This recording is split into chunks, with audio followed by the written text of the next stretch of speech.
অন্তর্বর্তী সরকারের প্রথম বাজেট আজ বিকেলে গণমাধ্যমে সরাসরি ঘোষণা করবেন অর্থ উপদেষ্টা। আকার প্রায় ৮ লাখ কোটি টাকা।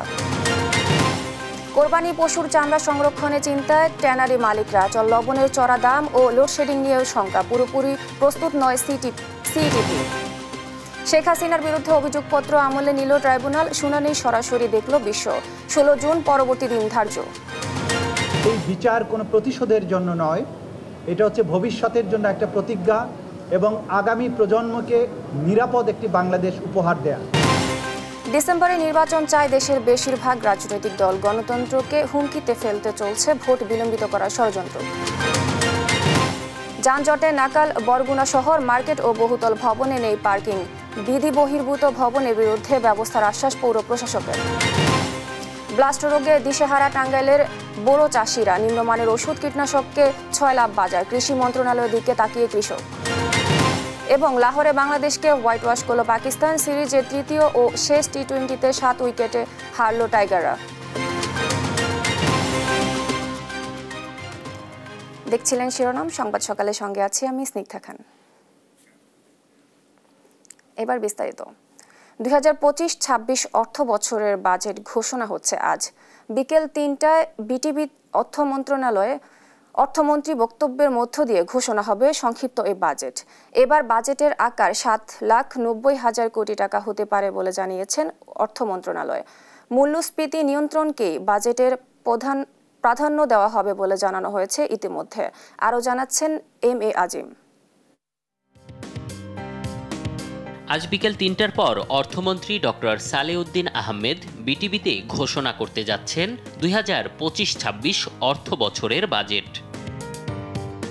এবার কিছুটা আকার কমিয়ে ৭,৯০,০০০ কোটি টাকা হতে পারে বাজেটের আকার, যা ২০২৪-২৫ অর্থ বছরের তুলনায় ৭,০০০ কোটি টাকা কম হতে পারে। বাজেটে রাজস্ব আদায়ের লক্ষ্যমাত্রা ধরা হতে পারে ৫,১৮,০০০ কোটি টাকা। এরপরে যে ঘাটতি থাকবে তা পূরণে ঋণের উপর নির্ভর করতে পারে সরকার। এবার ১,৩০,০০০ বা ৪০,০০০ কোটি টাকা অভ্যন্তরীণ খাত থেকে ঋণ নেওয়া হতে পারে, যা গত অর্থ বছরে ছিল ১,৫১,০০০ কোটি টাকা। বাড়তে পারে বৈদেশিক ঋণ নির্ভরতা। এবার গত অর্থ বছরের থেকে ১৯,০০০ কোটি টাকা বাড়িয়ে ১,১০,০০০ কোটি টাকা ঋণ নিতে পারে অন্তর্বর্তী সরকার। এ হিসেবে সুদ পরিশোধের ব্যয়ও কিছুটা বাড়তে পারে। ২০২৪-২৫ অর্থ বছরের সুদ পরিশোধের পরিমাণ ১,১৩,৫০০ কোটি টাকা হলেও এবার তা ১,৩৩,০০০ কোটিতে ঠেকতে পারে। এম.এ. আজিম, দেশ টিভি, ঢাকা। ঈদুল আজহা সামনে রেখে জমে উঠেছে রাজধানীর সবচেয়ে বড় গাবতলী পশুর হাট। দেশের বিভিন্ন অঞ্চল থেকে আসা গরু, ছাগল, মহিষে এখন সরগম এই হাট। সাদ আহমেদের রিপোর্ট। ঈদের বেশ কয়েকদিন বাকি থাকলেও জমে উঠতে শুরু করেছে রাজধানীর সবচেয়ে বড় গাবতলী পশুর হাট। বিভিন্ন জেলা থেকে ট্রাক বোঝাই করে গরু প্রবেশ করছে এ হাটে। ক্রেতা বিক্রেতার হাঁকডাক, দরদামে সৃষ্টি হয়েছে উৎসবমুখর পরিবেশ। রাজাবাবু, কালামানিক, সুলতান সহ বাহারি নামের বিশাল দেহি এক একটি গরুর দাম হাঁকা হচ্ছে ১২ থেকে ২০ লাখ টাকা পর্যন্ত। নাম বাবার কালামানিক ১২ লাখ, দাম চাচ্ছে ১৫ লাখ, দাম চাচ্ছে ১৫ লক্ষ টাকা। লাইভ ওয়েট ১২০০ কেজি, ৩০ মণ। বড় থেকে মাঝারি সব ধরনের গরুর সরবরাহ রয়েছে গাবতলী পশুর হাটে। এক প্রান্ত থেকে অন্য প্রান্তে ঘুরে ঘুরে দেখছেন ক্রেতা দর্শনার্থীরা। তবে এখনো অনেকটাই ক্রেতা শূন্য হাট। যারা আসছেন তারা দাম যাচাই বাছাই করেই ফিরে যাচ্ছেন। ক্রেতারা বলছেন সাধ্যের সমন্বয়ে চেষ্টা করছেন তারা। আজকাল 2 দিনের ভিতর ভরপুর গরু আসবে, তখন বোঝা যাবে আসলে কি হবে। এখন পর্যন্ত দাম বেশি চাচ্ছে, কিন্তু এটা তো একটু পরে কমবে আসলে, কারণ এখন তো কেউ গরু ছাড়তেছে না। আর গত বছর তুলনায় একটু বেশি। সর্বোচ্চ এখন ৮০-৮৫ লাখ করে ভরি গরু, এখন হালকা যা আসে বেচা কিনা কম হচ্ছে। অন্যদিকে বিক্রেতারা বলছেন ঈদের আরো কিছুদিন হাতে থাকায় এখনো জমে ওঠেনি বেচা কেনা। তারা আশা করছেন ঈদের ২-৩ দিন আগে বিক্রি বাড়বে তাদের। এখনো জমে নাই, কোরবানির 3 দিন আগে থেকে, বুধবার থেকে জমার আশা আছে। আমরা মনে করতেছি কি আজকালে পর থেকে, মানে আজকাল না হইলেও কালকার থেকে বেচা কেনা আরম্ভ ফুল হয়ে যাবে। এদিকে গরুর পাশাপাশি পর্যাপ্ত সরবরাহ রয়েছে ছাগল, ভেড়া, বকরিরও। 10,000 থেকে শুরু করে এক একটি ছাগলের দাম হাঁকা হচ্ছে 60,000 টাকা পর্যন্ত। এটা 60,000 আছে, আবার 50 আছে, 40 আছে, 30 আছে, 25 আছে, 20 আছে, 10 আছে। গরু ছাগল ছাড়াও হাটে এসছে উট, দুম্বা, মহিষ। সেগুলো ঘিরেও চাহিদা রয়েছে ক্রেতাদের। সাদ আহমেদ, দেশ টিভি, ঢাকা। টাঙ্গাইলের মির্জাপুর কাইতলা গরুহাটে পর্যাপ্ত গরু আমদানি হলেও ক্রেতা সংকটের কারণে বেচা বিক্রি তেমন জমে ওঠেনি। হাটে লাম্পি স্কিন আক্রান্ত গরু উঠায় আতঙ্কিত খামারিরা। গরুর দাম বেশি আর বাড়তি খাজনা আদায়ের কারণে পাইকারিও গরু কিনতে পারছে না। এবার জেলা চাহিদার তুলনায় বাড়তি গরু রয়েছে বলে জানিয়েছেন প্রাণী সম্পদ কর্মকর্তা। সহকর্মী অভিজিৎ ঘোষের পাঠানো তথ্য ও ছবিতে জানাচ্ছেন অঙ্কন চৌধুরী। টাঙ্গাইলের কাইতলা পুরনো গরুর হাটে কোরবানি পশুর পর্যাপ্ত আমদানি হলেও ক্রেতা সংকটে বেচা বিক্রেতা জমে ওঠেনি। এতে হতাশ হয়ে পড়েছে খামারিরা। সাপ্তাহিক হাটে প্রায় 20 থেকে 30 কোটি টাকার গরু বিক্রি হলেও এবার বিক্রি নেই বললেই চলে। দুপুর থেকে প্রান্তিক খামারিরা গরু নিয়ে এলেও হাটে ল্যাম্পি স্কিন রোগে আক্রান্ত গরুর উপস্থিতিতে আতঙ্ক ছড়িয়ে পড়েছে। পাশাপাশি রয়েছে বাড়তি হাসিল আদায়ের অভিযোগ। গরু বাজার একবারে দামি কাস্টমার নাই না, গরুর দাম আর কম, আজকে কাস্টমার নাই ভাই। খাদ্যের দাম বেশি, পালায় খরচ বেশি হয়ে গেছে গা, এই কারণে পোষায় না। গরুর বাজার তেমন না, ভালো না, গরু বাজার খারাপ। কুরবানির জন্য গরু কিনতে আসছে আর কি, দাম একটু বেশি আর কি, অনেক বেশি আর কি। হাটে বেচা কেনা এখনো জমে না উঠলেও ঈদের আগে বিক্রি বাড়বে বলে আশা করছে কর্তৃপক্ষ। প্রতিদিন আসলে 10-12 এরকম 14 লাখ টাকার মতো কালেকশন হয়। কে কেন্দ্র করে আসলে আমরা ওইভাবে বসি নাই, আমরা এখনো বর্তমানে 800 প্লাস 200 নিতেছি। না, উপজেলা নির্ধারিত ফ্রি আসে আপনার 1700, 2000-এর মতো, আমরা এটা কম নেই, 800 টাকা নেই। এবার জেলায় কোরবানির উপযুক্ত পশু রয়েছে 2,36,990টি, যা চাহিদার তুলনায় অনেক বেশি। এদিকে রোগাক্রান্ত পশু হাটে না নিয়ে আসতে পরামর্শ দিয়েছে প্রাণী সম্পদ কর্মকর্তা। প্রতিটি কোরবানির হাটেই আমাদের ভেটেরিনারি মেডিকেল টিম থাকবে। টাঙ্গাইল জেলার সকল উপজেলায় টোটাল 46টি ভেটেরিনারি মেডিকেল টিম থাকবে। সেই টিমগুলো গবাদি পশুর কোনো অসুস্থতা বা রোগ দেখা দিলে তারা সেগুলো তাৎক্ষণিকভাবে চিকিৎসা প্রদান করবে। কোরবানি পশুর হাটগুলোতে রোগাক্রান্ত গবাদি পশু বিক্রি ও বাড়তি খাজনা আদায়ের বিরুদ্ধে প্রশাসনের হস্তক্ষেপ চাইছেন স্থানীয়রা। কিছু বলবে? নিউজ ডেস্ক, দেশ টিভি। এবার কোরবানির পশুর চামড়া সংরক্ষণে নানা সমস্যার কথা বলেছেন ট্যানারি মালিকরা। এর মধ্যে রয়েছে নগদ টাকার অভাব, লবণের চড়া দাম ও লোডশেডিং।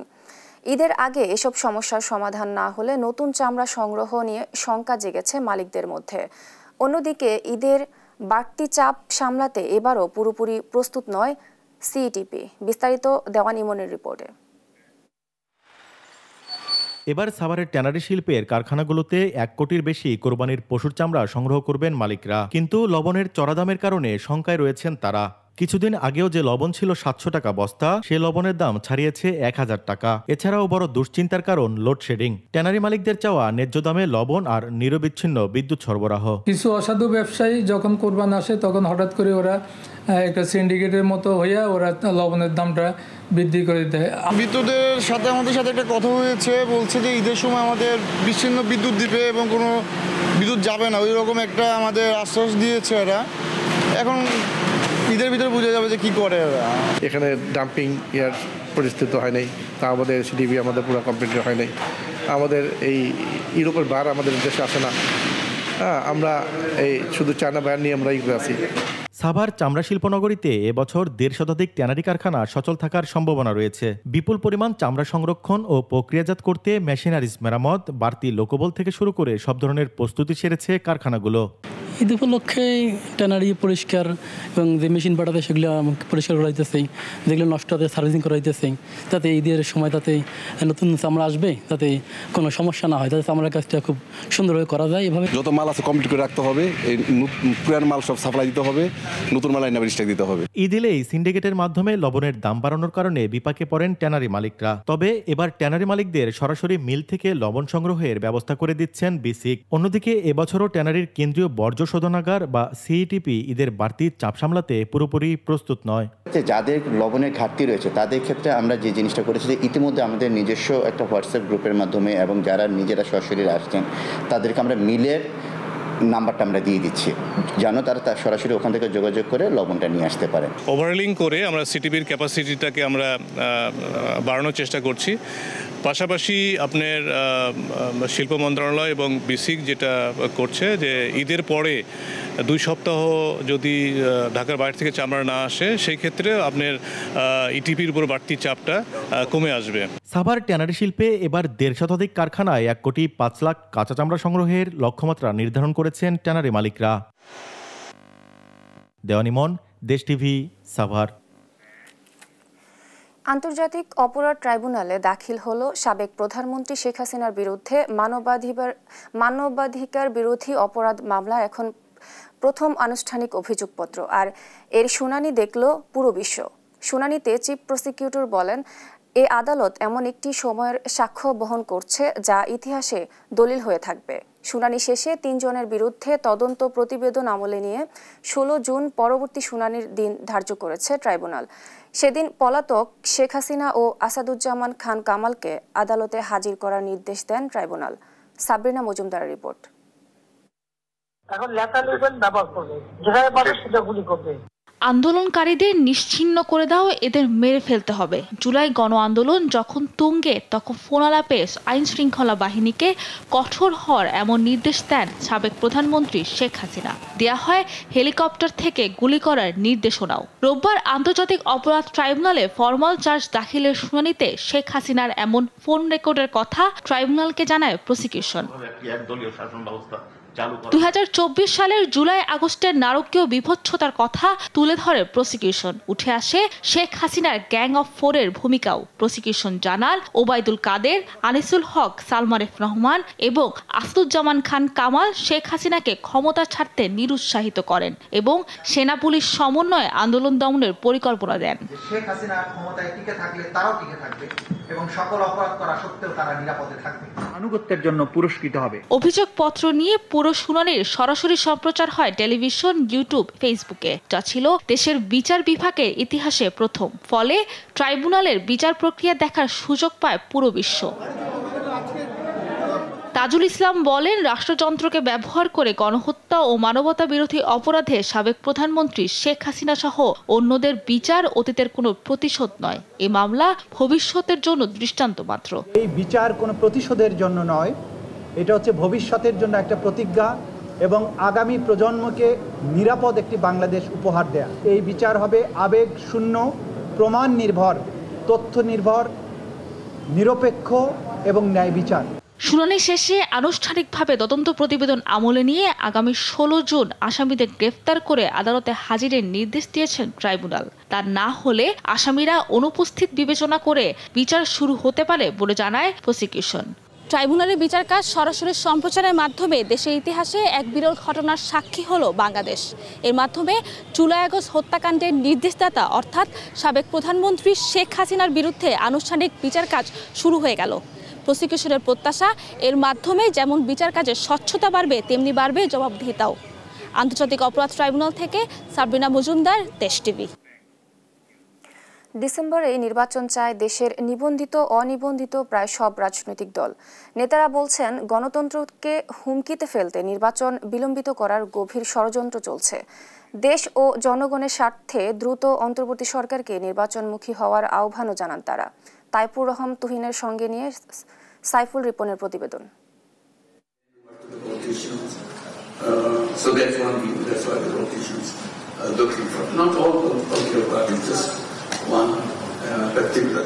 শুধু একটি বড় রাজনৈতিক দল ডিসেম্বরে নির্বাচন চায়। গেল 29 মে জাপানে এক সভায় এমন মন্তব্য করেন অন্তর্বর্তী সরকারের প্রধান উপদেষ্টা ডক্টর মোহাম্মদ ইউনূস। বিএনপিকে ইঙ্গিত করে দেয়া তার বক্তব্যে দেশের রাজনৈতিক অঙ্গনে আলোচনা সমালোচনার ঝড় ওঠে। ডিসেম্বরে নির্বাচনের দাবিতে আবারও সরব হতে থাকে নিবন্ধিত অনিবন্ধিত প্রায় সব রাজনৈতিক দল। বিএনপির ভারপ্রাপ্ত চেয়ারম্যান তারেক রহমান স্পষ্ট দাবি তোলেন, ডিসেম্বরে দিতে হবে নির্বাচন। আগামী ডিসেম্বরের মধ্যেই জাতীয় নির্বাচন অনুষ্ঠিত হতে হবে। দেশের নিবন্ধিত 50টি রাজনৈতিক দলের 45টির বেশি ডিসেম্বরে চায় জাতীয় নির্বাচন। নেতারা বলছেন, নির্বাচন পেছানো দেশকে ষড়যন্ত্রের দিকে ঠেলে দেওয়ার শামিল। ডিসেম্বরের মধ্যে নির্বাচন চাই, তবে সেটি যেন কোনো ভুল বোঝাবুঝির সৃষ্টি না হয়। এই উপদেষ্টা পরিষদের একটি গ্রুপ রয়েছে, তারা কিন্তু প্রধান উপদেষ্টাকে বিভ্রান্ত করছে। এক ধরনের অবিশ্বাস এবং আস্থাহীনতা জায়গা তৈরি হয়েছে, সেটি দূর করবার জায়গায় প্রধানত সরকারের দায়িত্ব। কিন্তু রাজনৈতিক দলগুলো স্বাভাবিক কারণেই ডিসেম্বরে নির্বাচন চাইবে, যেহেতু এই ডিসেম্বরের সময়টি খোদ মাননীয় প্রধান উপদেষ্টা নিজেই দিয়েছেন। বিপ্লবী ওয়ার্কার্স পার্টির সাধারণ সম্পাদক সাইফুল হক বলেন, একটি গ্রহণযোগ্য নির্বাচন করাই বর্তমান সরকারের প্রধান কাজ। রাজনৈতিক দল ও জনগণের দাবি উপেক্ষা করে নির্বাচন পেছানো উচিত হবে না, এমন দাবির সাথে সুর মিলিয়েছে শতাধিক দল। নির্বাচন যেমন আমরা চাই ডিসেম্বরের মধ্যে, তার আগে আমরা চাই যে আইন শৃঙ্খলা রক্ষাকারী বাহিনী নিরপেক্ষ ভূমিকা পালন করবে এবং লেভেল প্লেইং ফিল্ড হবে, যার মাধ্যমে সরকারি দল থাকলে সরকার এখানে থাকতে পারবেন না। আমরা নির্বাচন চাচ্ছি কারণ এটাই জনগণের অধিকার, যেটার জন্য 15 বছর ধরে আমরা আন্দোলন করেছি। আগেও চেয়েছি, এখনও চাই ডিসেম্বরের মধ্যে নির্বাচন। এটা আমাদের দলীয় অবস্থান। যদি সরকারের সিদ্ধান্ত থাকে এমনকি ডিসেম্বরের আগেও সে জাতীয় নির্বাচন করা সম্ভব। বিএনপির স্থায়ী কমিটির সদস্য ইকবাল হাসান মাহমুদ টুকু বলেন, ডিসেম্বরে নির্বাচনের দাবি শুধু রাজনৈতিক দলেরই নয়, জনগণেরও। উনি মানে অতি বেশি সরলীকরণ করেছেন।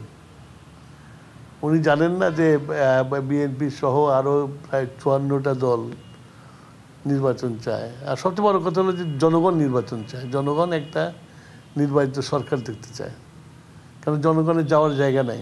উনি নন্দিত ছিলেন, কিন্তু এখন নিন্দিত হবেন এই ধরনের কথাবার্তা বলার জন্য। নেতারা বলছেন, যত তাড়াতাড়ি সুষ্ঠু নির্বাচনের মাধ্যমে দেশকে গণতান্ত্রিক ধারায় ফিরিয়ে আনা যাবে ততই মঙ্গল। তা না হলে ফের হুমকিতে পড়বে দেশের গণতান্ত্রিক ভবিষ্যৎ। সাইফুল রিপন, দেশ টিভি, ঢাকা। এদিকে বিএনপিকে নিয়ে প্রধান উপদেষ্টা মিথ্যাচার করেছে বলে অভিযোগ করেছেন দলটির শীর্ষ নেতারা। শুধু বিএনপি নির্বাচন চায় এমন বক্তব্যের তীব্র সমালোচনা করে তারা বলেন, বিতর্কিত উপদেষ্টাদের বাদ দিয়ে তত্ত্বাবধায়ক সরকারের মতো একটি সরকার প্রতিষ্ঠা করতে হবে।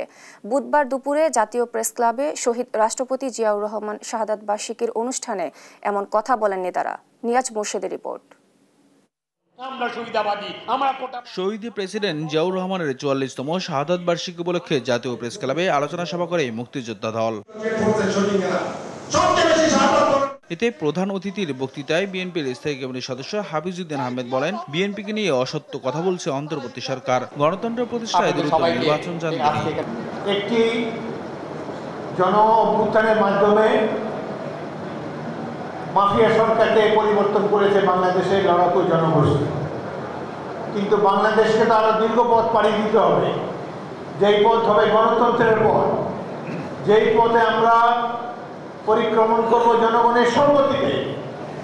সেখানে যার যতগুলোই পিএইচডি ডিগ্রি থাকুক, কিন্তু জনগণের সম্মতি ছাড়া এখানে কোনো ধরনের যুদ্ধে বাংলাদেশকে লিপ্ত করা যাবে না। জাতীয় প্রেস ক্লাবে সম্মিলিত পেশাজীবী পরিষদ আয়োজিত আরেকটি অনুষ্ঠানে অংশ নেন বিএনপির স্থায়ী কমিটির সদস্য খন্দকার মোশাররফ হোসেন ও ডাক্তার এজেডএম জাহিদ হোসেন। এ সময় বর্তমান উপদেষ্টা পরিষদের কার্যকলাপ নিয়ে ক্ষোভ জানান খন্দকার মোশাররফ হোসেন। নির্বাচন তো সবাই চাই, কিন্তু আমরা বলেছি ডিসেম্বরের মধ্যে ইলেকশন হলে নির্বাচন কমিশনের সুবিধা, সরকারের সুবিধা, জনগণের সুবিধা, সেটা আমরা যুক্তি দেখিয়েছি। যদি অন্য কোনো যুক্তি থাকে সরকার পরিষ্কার করুক, করে নির্বাচনের তারিখ ঘোষণা করুক, সেটা ছিল তাদের দায়িত্ব। না বলে বিদেশে গিয়ে বলছে শুধুমাত্র বিএনপি নির্বাচন চায়, এটা সঠিক না। আর বিএনপিকে নিয়ে ষড়যন্ত্র হচ্ছে বলে অভিযোগ ডাক্তার এজেডএম জাহিদ হোসেনের। আপনি নিজে বলেছেন ডিসেম্বর থেকে জুনের মধ্যে হবে। এখন যদি আবার আমরা এটি ব্যত্যয় দেখতে পাই তাহলে জাতি আশাহত হবে, আর জাতি যদি আশাহত হয় তাহলে পরবর্তী পরিস্থিতির দায় আপনারা যারা আজকে চেয়ারে বসে আছেন তাদেরকেই নিতে হবে। ডিসেম্বরের মধ্যে নির্বাচন না দিলে উপদেষ্টা পরিষদ সম্মানের সঙ্গে বিদায় নিতে পারবে না বলেও হুঁশিয়ারি দেন বিএনপি নেতারা। নিয়াজ মোর্শেদ, দেশ টিভি, ঢাকা। পরিকল্পনাহীন নগরায়ন আর নিয়ম না মানায় সংস্কৃতিতে দিন দিন যানজটের নাকাল বরগুনা শহর। পার্কিংয়ের জায়গায় চড়াই গড়ে উঠেছে মার্কেট ও বহুতল ভবন। সড়কের উপরেই দাঁড় করানো হচ্ছে যানবাহন, এতে ব্যাহত হচ্ছে স্বাভাবিক চলাচল। তবে বিধি বহির্ভূতভাবে গড়ে ওঠা ভবনগুলোর বিষয়ে যথাযথ ব্যবস্থা নেওয়ার আশ্বাস দিয়েছেন পৌর প্রশাসক। রিয়াজ আহমেদ মুছার তথ্য ও ছবিতে জানাচ্ছেন সালমা জাহান। 90-এর দশকে নির্মাণ করা হয় বরগুনা পৌর মার্কেট। তবে এখানে নেই কোনো পার্কিং জোন।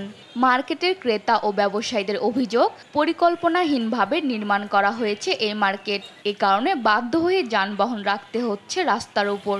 এতে রাস্তার একাংশ দখল হয়ে যাওয়ায় শহরে বাড়ছে যানজট। শুধু এই একটি ভবন নয়, নিয়মনীতির তোয়াক্কা না করে শহরে গড়ে উঠছে একের পর এক বহুতল ভবন। এতে ভোগান্তির শেষ নেই পথচারীদের। মেইন রাস্তা থেকে আরম্ভ করে ভিতরে যতগুলো রাস্তা আছে, যতগুলো মার্কেট আছে, ম্যাক্সিমাম মার্কেটের মালিকানা তাদের নিজস্ব। এই নিজস্ব মালিকানা যারা আছে তারা কিন্তু কোনো গাড়ির পার্কিং রাখে নাই। আমাদের এখানে পার্কিং কোনো জায়গা নেই, যার কারণে পার্কিংয়ের জন্য যে গাড়ি রাখা হয় তারপরে স্পেস থাকে না, কাস্টমার উঠতে পারে না, একটা রিক্সা রাখতে পারে না, কাস্টমারের ভোগান্তি প্লাস দোকানদারদেরও ভোগান্তি। পার্কিং না থাকার কারণে সাধারণ মানুষের চলাচল ব্যাহত হচ্ছে, সাধারণ মানুষ আসা যাওয়ার প্রচুর পরিমাণে সমস্যা হচ্ছে। সাধারণ মানুষের খুব কষ্ট হইতেছে এবং জনসাধারণ চলাফেরা করতে কষ্ট হইতেছে, রাস্তা দিয়ে হাঁটতে পারতেছে না, ছোট ছোট বাচ্চারা স্কুলে যায় তারা যাইতে পারতেছে না। এগুলো দেখার মতো মনে হয় কেউ নাই, এরকম একটা পরিস্থিতি বর্তমানে চলতে আছে বরগুনা শহরে। ট্রাফিক বিভাগ বলছে অবৈধ পার্কিং ঠেকাতে নেওয়া হচ্ছে প্রয়োজনীয় পদক্ষেপ। অন্যদিকে পরিকল্পনা বহির্ভূত স্থাপনা নিয়ে যথাযথ ব্যবস্থা নেওয়ার আশ্বাস পৌর প্রশাসকের। যে অংশটাতে যানজট হয়, বিশেষ করে মাছ বাজার থেকে মিজান টাওয়ার অবধি, আমরা খুব আমাদের সদস্য যারা আছেন তারা আপ্রাণ চেষ্টা করে যাচ্ছেন এবং প্রতিনিয়ত যেসব অবৈধ পার্কিং আছে তাদের বিরুদ্ধে আমরা ব্যবস্থা নিচ্ছি এবং এই প্রচেষ্টা আমাদের অব্যাহত থাকবে। দেখেছি যে ইতিপূর্বে অনেকগুলো প্ল্যান বহির্ভূত অনেক ভবন গড়ে উঠেছে, তো সেইগুলোর বিরুদ্ধে আমরা আইনানুগভাবে তাদের বিরুদ্ধে আমরা ব্যবস্থা নিব। ব্যবস্থা নেওয়ার আশ্বাস থাকলেও বাস্তব পরিবর্তনের অপেক্ষায় বরগুনার সাধারণ মানুষ। নিউজ ডেস্ক, দেশ টিভি। ব্লাস্ট রোগের আক্রমণে টাঙ্গাইলে বোরা ধানের ফলন ভালো হয়নি। চিটা বেশি হওয়ার জন্য বিঘা প্রতি মাত্র 8 থেকে 9 মনের বেশি ধান ঘরে তুলতে পারছেন না কৃষকরা। এতে দুশ্চিন্তায় আছেন তারা। বলছেন বাজারে নিম্নমানের ঔষধ, কীটনাশক ও ভেজাল সারের কারণেই ধানে ব্লাস্ট রোগ হয়েছে। অভিজিৎ ঘোষের রিপোর্ট, জানাচ্ছেন নুসরাত শোভা। টাঙ্গাইলে মাঠের পর মাঠ ছেয়ে আছে ধানের সোনালি শীষে, তবুও চিন্তার ছাপ কৃষকের চোখে মুখে। কৃষি খাতে উৎপাদন উপকরণের দাম বেড়েছে, সেভাবে বাড়েনি ধানের দাম। রয়েছে শ্রমিক সংকট, তার উপর এবার ব্লাস্ট রোগের আক্রমণে চিটা হয়েছে ধানে। বিঘা প্রতি 20 মণ ধানের বদল কৃষকরা পাচ্ছেন মাত্র 8 থেকে 9 মণ ধান। এই অবস্থায় কৃষকের হাসি ম্লান হওয়ারই কথা। কৃষকরা বলছেন বাজারে নিম্নমানের ওষুধ, কীটনাশক ও ভেজাল সারের কারণেই ধানে এই রোগ হয়েছে। একটা মজুরি থেকে শুরু করছি, আজ মনে করেন 600 টাকা পর্যন্ত আছি, একটা নাই আছি, তা কিছু করতে পারলাম না। দ্রব্যমূল্য এবং কারেন্ট বিল, পোলাপানের লেখাপড়া খরচা দেওয়া হলো, কিছুই থাকে না, চলা খুব কষ্ট। মজুরি যদি বাড়ে এবং কি সরকার যদি এদিকে দেখে তাহলে ভালো। এই লোকসান কমাতে এবং শ্রমিক খরচ বাঁচাতে পুরুষের পাশাপাশি কাজ করছেন নারীরা। কামলা নেই নাই, কামলার দাম উঠবো না, কি কামলা নেমু। ধানের আবাদটা একটু কম হয়েছে, সেজন্য কামলার ময়নাও অনেক বেশি, সেটা পোষায় নেওয়ার জন্য আমরা নিজেরাই কাজ করতেছি। কৃষি খাতের উৎপাদন বাড়াতে নানা পরামর্শ দিয়েছেন এই গবেষক। একজন শ্রমিককে যদি ধান কাটার জন্য নিয়ে আসা হয়, তাকে দৈনিক 800 থেকে 900 বা 1000 দিতে হয়। তো সেক্ষেত্রে আপনি যদি 1 বিঘা জমি কাটতে চান, তো সেক্ষেত্রে দেখবেন আপনার যদি 10 জন শ্রমিক লাগে, টাকার অ্যামাউন্ট কিন্তু অনেক বেড়ে যাবে। তো সেক্ষেত্রে যদি আপনি যান্ত্রিককরণ বা আপনার আধুনিক যন্ত্র দ্বারা বা মারাইয়ের যে যন্ত্র বা ধান কাটার যে যন্ত্র, সেটা দিয়ে যদি আপনি করেন, তাহলে দেখা যাচ্ছে বিঘা প্রতি হয়তো 1300, 1500 বা 2000 টাকার মধ্যে হয়ে যাচ্ছে। উৎপাদন বাড়াতে কৃষি মন্ত্রণালয়কে উদ্যোগ নেয়ার আহ্বান জানিয়েছেন এই কর্মকর্তা। সরকার কামারের যান্ত্রিকরণ ব্যবস্থাপনা একটা প্রকল্প আছে, সেই প্রকল্পের মাধ্যমে বেশ কিছু মেশিনারি ডিস্ট্রিবিউশন করেছে। তো এই অর্থ বছরে আসলে এই মেশিনারি ডিস্ট্রিবিউশনটা একটু ছেদ পড়েছে, একটু ব্যাঘাত ঘটেছে। তো আশা করি যে কৃষি মন্ত্রণালয় এই ব্যাপারে তারা দ্রুত পদক্ষেপ নিচ্ছে। চলতি মৌসুমে জেলায় 1,76,145 হেক্টর জমিতে প্রায় 7,90,000 মেট্রিক টন ধান উৎপাদনের লক্ষ্যমাত্রা নির্ধারণ করেছে কৃষি বিভাগ। নিউজ ডেস্ক, দেশ টিভি। পাওনা টাকা চাওয়াকে কেন্দ্র করে খালাতো বোন জামাইয়ের হাতে খুন হয়েছেন ইয়াসিন নামের এক যুবক। রোববার রাত 10:30টার দিকে রাজধানী যাত্রাবাড়ি এলাকায় এই ঘটনা ঘটে। জড়িত সন্দেহে 3 জনকে আটক করেছে পুলিশ। AH হিমেলের রিপোর্টে। রোববার রাত 10:30টা যাত্রাবাড়ি ছনটেকের মায়ের দোয়া ভাতের হোটেলের সামনের চিত্র এটি। পাওনা টাকা চাইতে গিয়ে খুন হন ইয়াসিন নামের এক যুবক। হোটেল বিক্রির টাকা চাইতে গেলে ইয়াসিনের সঙ্গে তার খালাতো বোন জামাই আলামিনের সাথে কথা কাটাকাটি হয়। এক পর্যায়ে হোটেল থেকে দেশীয় অস্ত্র দিয়ে কুপিয়ে জখম করা হয় ইয়াসিনকে। ঢাকা মেডিকেল কলেজ হাসপাতালে নেওয়ার পর তাকে মৃত ঘোষণা করেন চিকিৎসক। বেশ কিছুদিন আগে হোটেলটি বিক্রি করা হয় আলামিনের কাছে, কিন্তু বাকি 10,000 টাকা চাইতে গেলে ইয়াসিনের উপর হামলা করে আলামিন। বাঁচাইতে পারি নাই, আমার 2টা সন্তান, মাত্র বাপটাকে ছোটটাই 17 মাসের বাচ্চা, এখনো জানে না বাপ আছে নাকি নাই। এই ঘটনায় 3 জনকে আটক করা হয়েছে। হত্যা মামলা প্রক্রিয়াধীন আছে বলে জানায় যাত্রাবাড়ি থানা পুলিশ। AH হিমেল, দেশ টিভি, ঢাকা।